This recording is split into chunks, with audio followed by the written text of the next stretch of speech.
Hello, this is being recorded for History 711, Development of Western Freedoms. My name is Robert DeGaramore. Tonight's discourse is going to be the difference between the words liberty and freedom.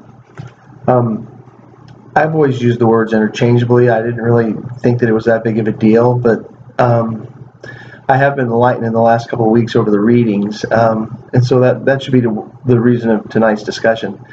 To start with, I'm thinking of I've always used them interchangeably. William Wallace in the movie Braveheart, where freedom, or Patrick Henry, give me liberty or give me death. So myopically, they were always interchangeable. And then I became enlightened through some of the readings last week, particularly Matthew Spalding and Alexander Rosenthal Puil. Anyway, they were bringing out some subtle differences in how the definition is actually evolved.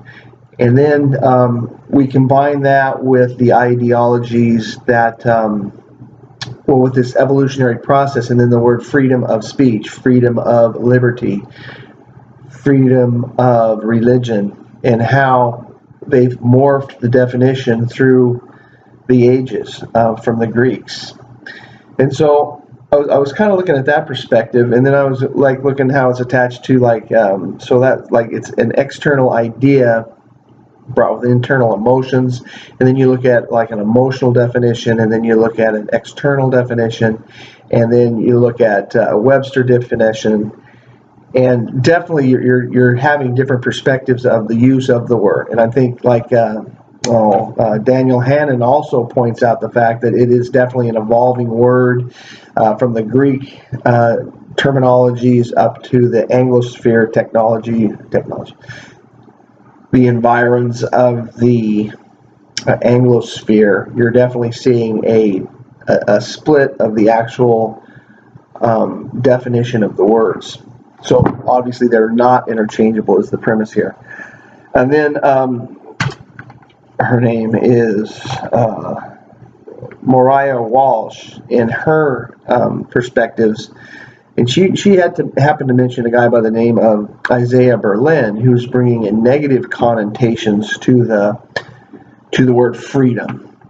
And the exact quote from her verbiage is emphasizes the notion of a negative freedom as a defining element of political traditions, discusses that freedom is freedoms of external constraint.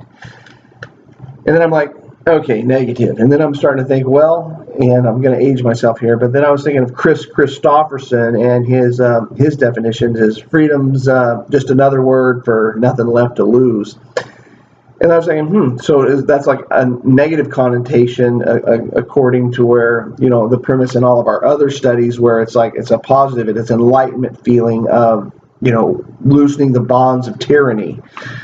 So I'm definitely going to be more cognizant of the way I'm going to utilize the word going forward, because I do see there's two distinct defining definitions of the word, and they are not an interchangeable vocabulary or vernacular. With that said, I hope you all have a great week.